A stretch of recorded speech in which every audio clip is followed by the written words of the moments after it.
ये तीसरा क्वेश्चन का क दिया है हमारा 46 ग्राम इथेनॉल को, यानी इसमें ये हमारा न्यूमेरिकल है।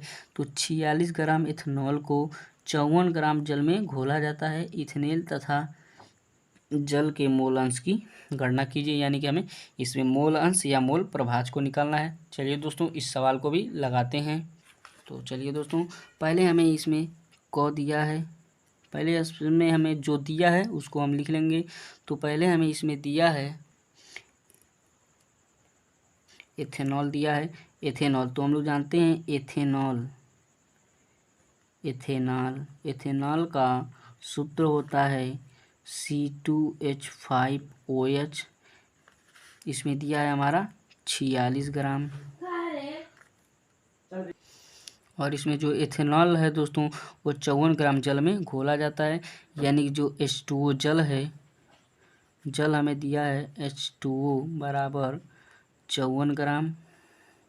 और कह रहा है इथेनॉल तथा जल के मोल अंश की गणना कीजिए। तो पहले हम इसका अणुभार निकालेंगे। तो लिखेंगे इथेनॉल का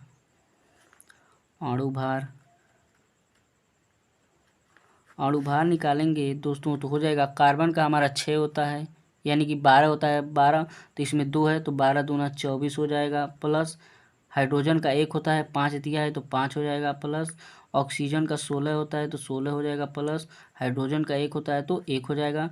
अब इसे हम लोग जोड़ लेंगे। तो जोड़ेंगे तो दोस्तों हमारा हो जाएगा 25, ये 24 है, 24 5 29 हो जाएगा, ये 31 हो जाएगा, ये 40 6 46 हो जाएगा। तो ये भी हमारा 46 ग्राम हो जाएगा। अब चलिए जल के अणुभार निकालते हैं। तो हो जाएगा जल का अणुभार। तो जल का जब अणुभार निकालेंगे तो हो जाएगा H का H2 का होता है, H का 1 होता है तो ये H2 है तो 2 हो जाएगा, 2 प्लस ऑक्सीजन का 16 होता है तो 16 हो जाएगा, बराबर ये हो जाएगा 18 ग्राम।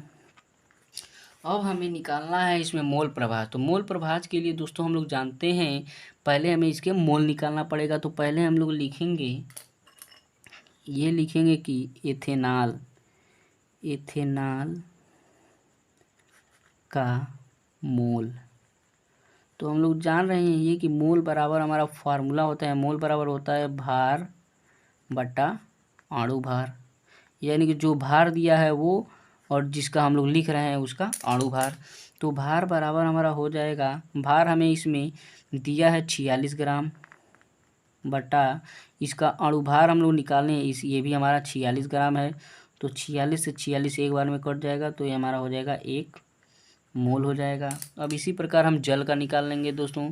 तो हमारा जल का हो जाएगा, जल का और मोल, जब जल का मोल निकालेंगे तो ये भी हमारा भार बटा अणुभार हो जाएगा। तो इसका भार हमारा देखिए दोस्तों 54 ग्राम दिया है तो हो जाएगा 54 बटा अणुभार इसका, यानी कि इसका अणुभार हम लोगों ने 18 निकाला है तो 18 हो जाएगा। तो ये 3 बार में कट जाएगा, 18 तिया 54 होता है, 3 मोल हो जाएगा। अब हमें जो मेन चीज़ है हमें वो निकालेंगे, मोल प्रभाज या मोल अंश निकालेंगे। तो लिखेंगे इथेनॉल का मोल अंश।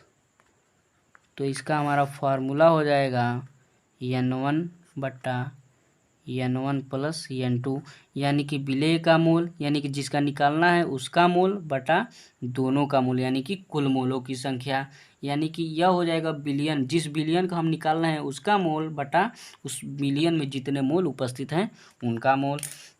तो N1 इथेनॉल का निकालना है तो इथेनॉल का मोल हम लोगों ने 1 निकाला है दोस्तों, ये 1 आया है तो हो जाएगा हमारा 1 बटा ये भी N1 वही है तो 1 हो जाएगा, प्लस इसमें जल भी है तो जल का हम लोगों ने 3 मोल निकाला है तो हमारा 3 मोल हो जाएगा। तो ये बराबर हो जाएगा 1 बटा 4, तो ये बराबर हो जाएगा 0.25 के।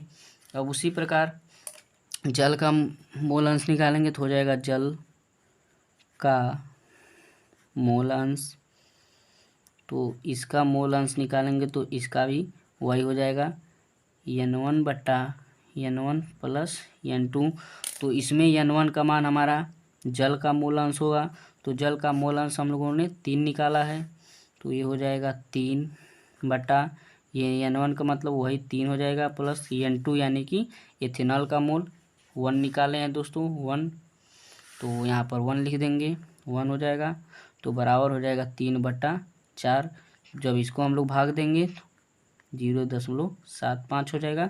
यही हमारा मोल अंश निकल गया दोस्तों, यही हमारा आंसर हो गया।